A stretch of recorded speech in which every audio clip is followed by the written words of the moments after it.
Wow, this is the worst document camera of all time.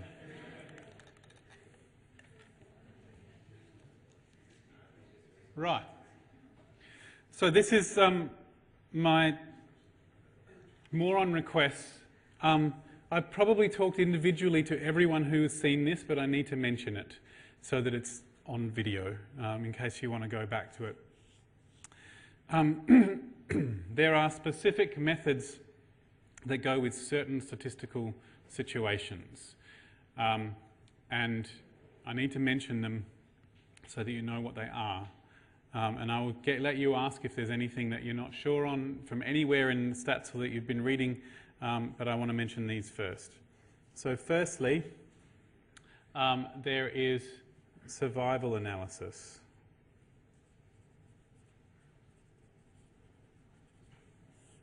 Survival analysis is designed for the situation where you are recording people over time and you are both recording whether a certain event happens or not and how long it took to happen.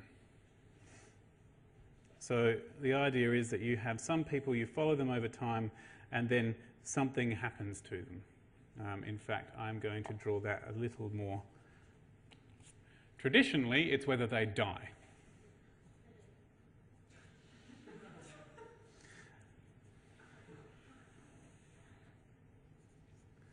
And you're both recording not just whether they died or not. This person survives at the end of the study. Yay!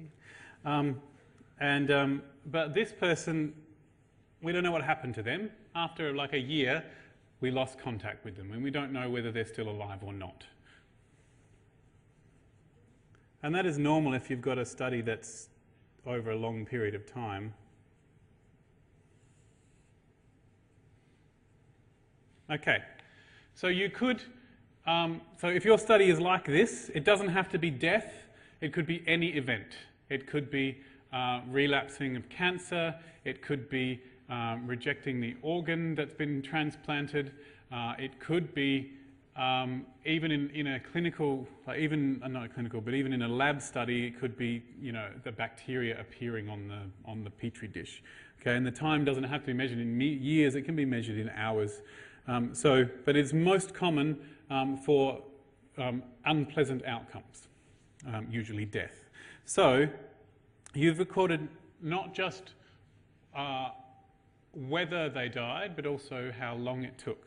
Now, if all you wanted to do was say, you know, I've got a treatment which is either some sort of treatment or a control, and I want to know, that's a bad arrow, I want to know how it's related to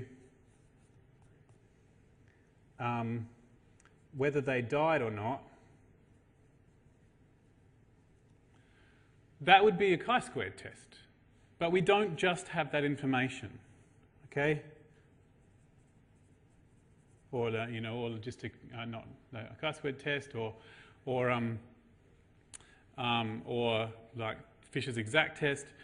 But we don't just have that information. We have simultaneously whether they died or not and how long it took them to do so. And we have information for some people that they didn't die until here. So at least for this person, the time until death is longer than whatever this is, but I don't know how long it is. And so there are specific methods for dealing with that sort of missing data. So this is the situation we're actually in.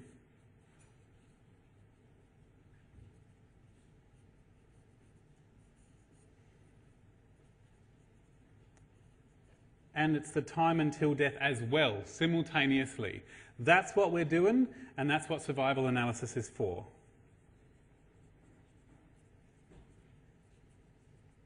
And there are 4 main things you can do. And they come under the 4 categories, actually 3 things you can do. They come under the main categories of the questions you might ask. You might have a decide question of, is there a relationship between treatment and survival? And that is the log rank test. Do not ask me how the log rank test works. I presume you calculate ranks and then do the logs. but that is the log rank test. If you want to just describe the differences in survival, you know, show differences in survival, taking into account the missing data.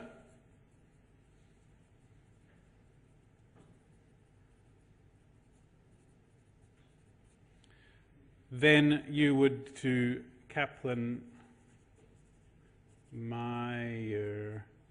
curves or graphs or estimates. You'll hear them talked about in lots of different ways, and they tend to look like this.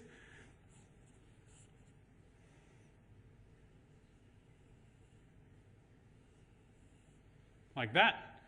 And then what you'll have is actually that one group, you'll have them different colours or something, and this is like the percentage that are still alive.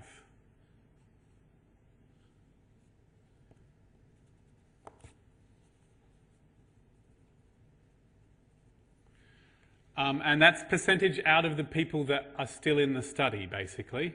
So anyone we've lost contact with lowers what the percentage is out of.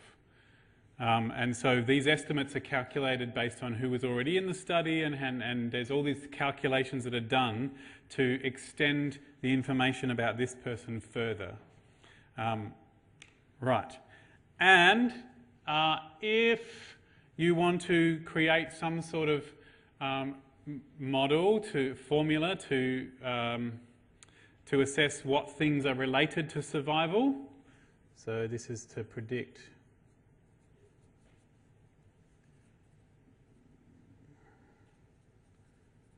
survival based on various factors.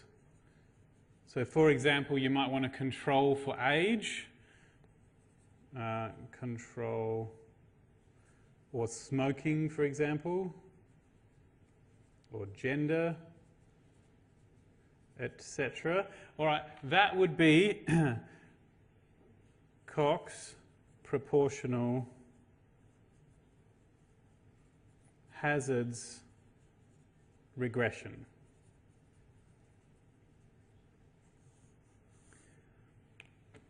You may hear it as just Cox regression, or Cox hazards regression, or proportional hazards regression, or hazards regression, any combination of those. You may read any of those in a paper.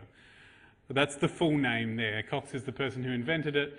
The hazards are, you're calculating hazards ratios. Oh, I should also say here you'll get hazard ratios.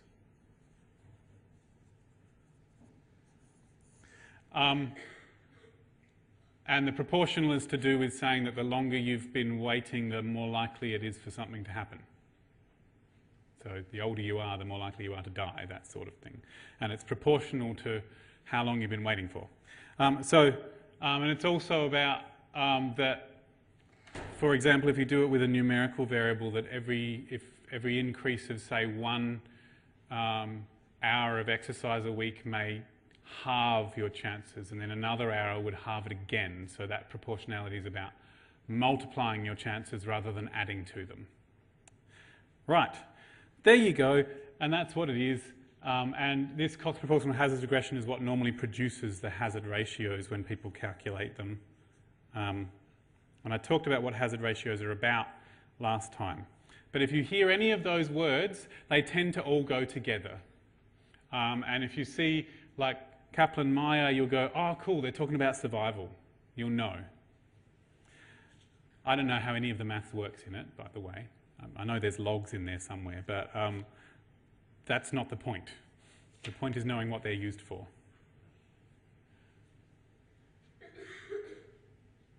All right, that's pretty much one of the ones I just wanted to make sure I mentioned. Anyone got anything in particular they have seen that they wanted to ask about now while I'm recording? It's got about 20 minutes. See, I've seen almost all of you in person, so yep. In our training, critical appraisal, our supervisors I do know about the Hawthorne effect. It's not a statistics thing, it's a psychology thing, but I do know about it. I think I can remember. But just to be sure,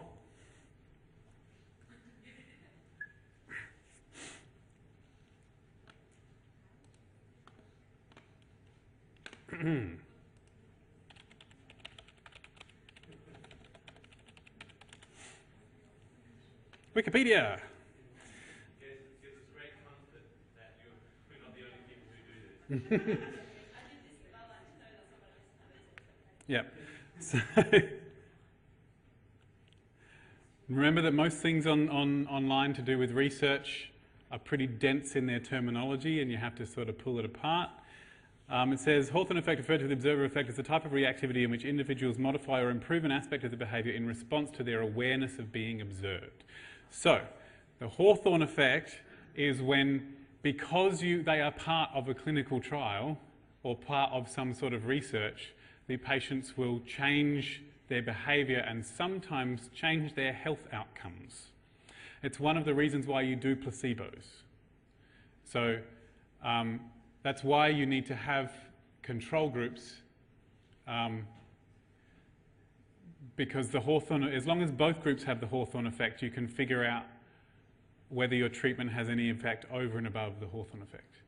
But I can't be sure about how to deal with it, but it's named after a factory where they first did it, and if that's what it says down there, you see.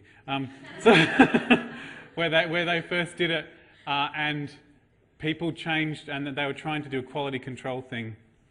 They were trying whether they're more productive with higher or lower levels of light, and basically their productivity increased during the study and then went back to the way it was before.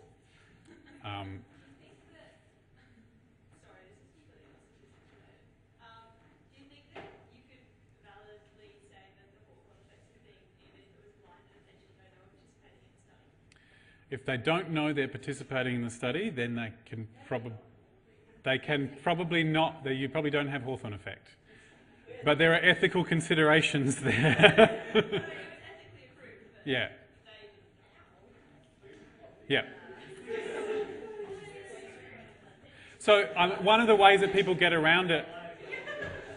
One of the ways that people get around it is to just collect data as part of the normal sort of performance development, or the part of the normal doctor consults, like where patients are just having data recorded on them as part of their normal checkups, but it's actually part of the study. And so the patients are not really aware that they're being researched on, other than the fact that they've generally given their consent to having their data used for research, but they don't know they're in a research program. That's sort of where the ethical line is, I think. There you go. But I'm sure that this lists all sorts of useful things. It's very long. But yeah, that's my basic understanding of it. Most of these things, I don't really know how to deal with them. It's really psychological and random stuff happens. There's one that they've done recently where they've learned that rats will have different responses if it's a male who's studying them compared to a female person. And yeah, and even if there's just the smell of a man, they have different responses than if it smells like a woman. That could just be lab technicians. Yeah, no, but the effect doesn't. The effect doesn't matter if there's a woman in the room at the same time as the man. So, like, this really weird thing that rats will behave differently in response to a male than a female. Discrimination. Is this male rats? Female rats? No, both. Yes. What have we got? Intention to treat. All right. Actually, as far as I can tell, intention to treat is not. It's not fancy, but I can do it.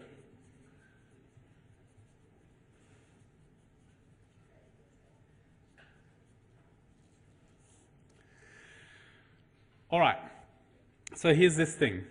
You do some sort of trial, and it does take a bit of time, and you have some people, and they're put in a group, and this is the treatment group, and this is the non-treatment group, or the other treatment group, treatment number 1 and treatment number 2.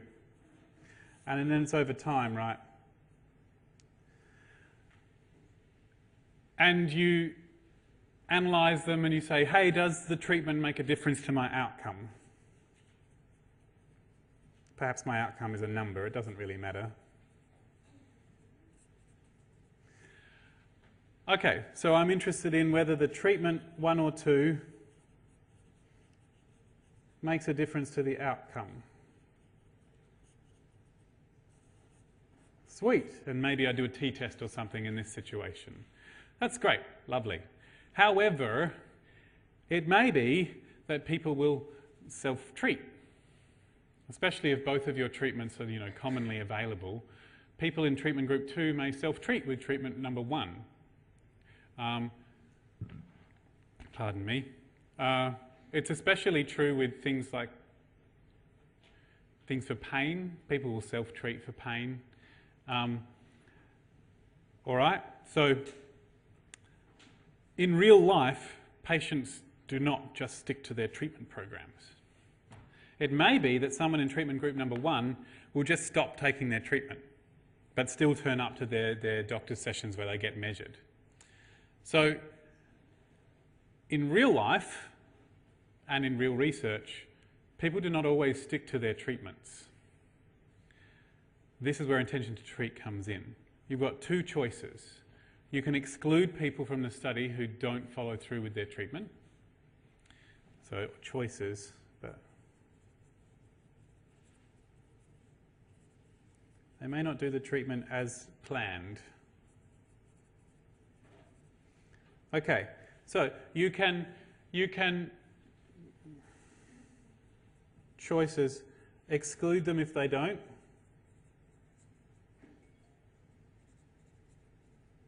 There's problems with that because you don't necessarily know if they have or not stuck to their treatment, and you might have to exclude everybody. You can analyse them based on whatever treatment they actually did have.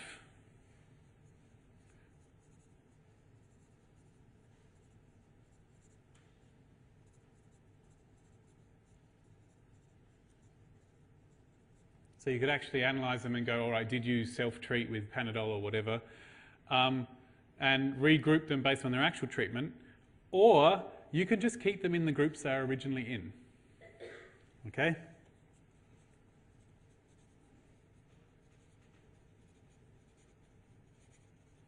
That keeping original groups, that's intention to treat. When you say analyse based on intention to treat, this is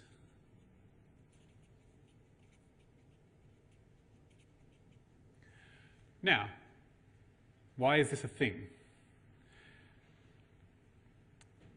It's not wrong to do that. It just has a slightly different research question that you're answering.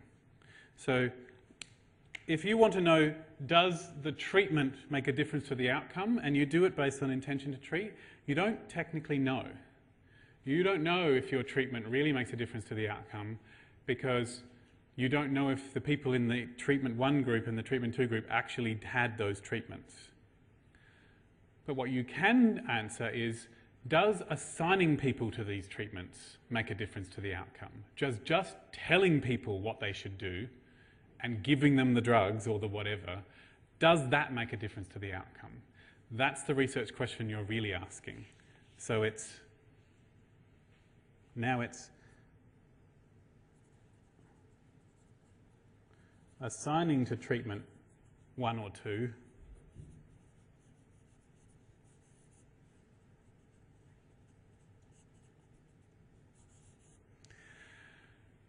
and actually that's what real life is like in terms of actual practice with treating people, especially things like mental conditions where people will make interesting decisions about how they're going to treat themselves. My brother with schizophrenia, who always, when he's better, stops taking his drugs, even though that's what's making him better. That's what real life is like. If you want to change your practice, you can't base it on people actually going through with their treatment. You actually really need to base it on whether you just give them the treatment to do. And if just giving it to them no matter how long they take it for, makes a difference, then you're doing really well. Okay, if you find a difference on intention to treat, then your treatment does something. Because even though people have treated themselves in different ways or gone off the treatment, it still makes a difference. So it's better. So there you go. Intention to treat, I think, is better because if you do find significant results for it, then it means your treatment works even if people don't follow through. But it does mean that you're not technically testing whether the treatment makes a difference. You're only testing whether assigning people to that treatment makes a difference. Does that make sense? But it doesn't really help for analysing what other people are doing. But I think intention to treat is the simplest and actually an okay way of dealing with that sort of situation. All right. I might leave it there. Just a couple of final notes about anything that you might see in any other papers or for your own stuff. If you want to adjust anything, adjust for whatever. These are adjusted for gender or adjusted for these covariates. That always means that a regression has been done of some sort.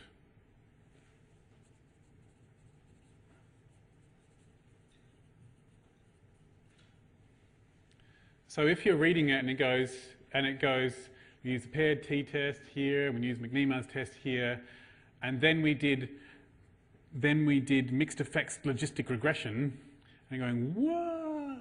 It's because they had to do that to adjust for the variables that they're looking for. So here's the idea. If I want to know how one category affects another category,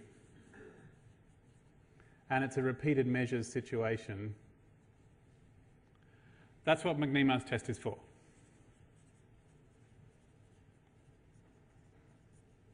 Okay? The unpaired version is the chi-squared test. But if I want to know how this makes a difference and this makes a difference and this makes a difference, don't really care about these. I'm still most interested in this arrow here. Suddenly, because I'm having lots of things affecting the outcome, the only way to deal with that is to do regression.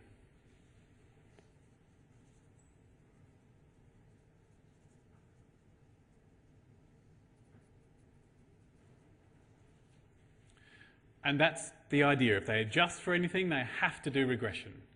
And it becomes a really fancy kind of regression because this thing is telling me to repeat my measurements of this yes or no outcome, but this thing may be gender, in which case I do not measure everybody in both. I do not measure someone when they're male and then measure them again when they're female.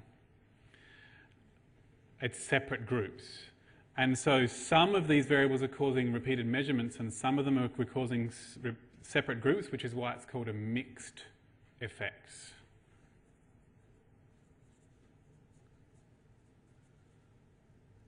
So you will notice that if they adjust for things, it suddenly goes from nice little happy two-word McNemar's test to four-word mixed effects logistic regression, and that's just the way it has to be. So don't freak out. Yep? That includes like age standardization? Yep. So adjusting for age. What about the same original scenario, not repeated measures? It would say, well, it would be, if it was a chi-square test situation here, it would be logistic regression as opposed to mixed effects regression, logistic regression. So here just so you know, regression is for doing formulas with any number of things that relating to an outcome. Logistic regression is for yes or no outcomes as opposed to numerical outcomes, which ordinary regression is for. And mixed effects is for when there's the repeated measures. So if I was in this situation and I had separate groups,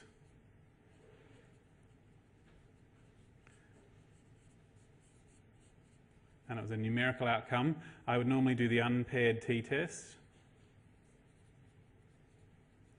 But if I wanted to account for something else, maybe I'll account for age and gender. Now it is multiple regression. or possibly they'll just call it regression. But the multiple is referring to there being multiple things affecting the outcome.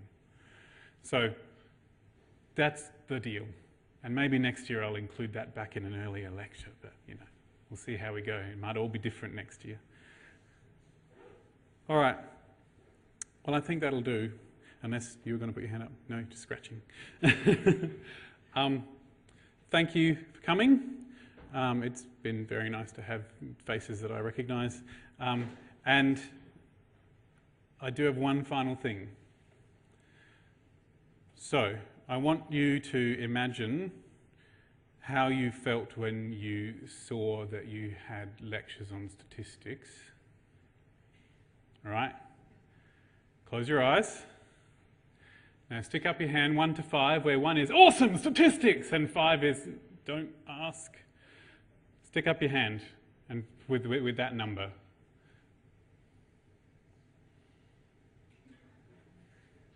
All right, take a look around.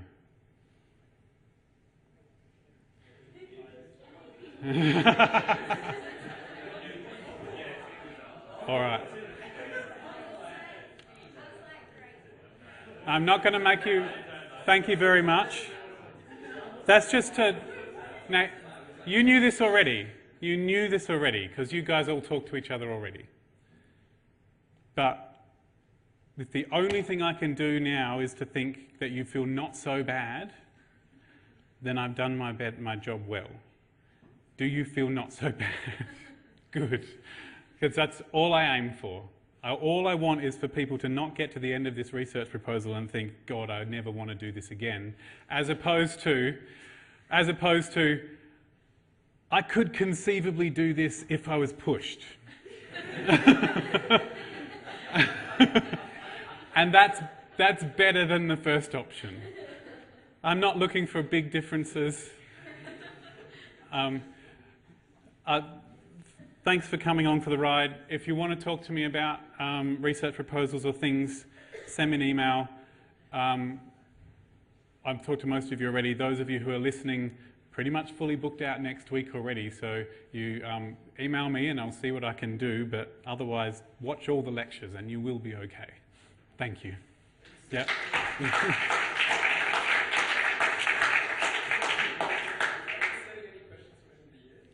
No, I have not been given any questions for the exam. And I didn't write any. So no one asked me to do it, and so I didn't.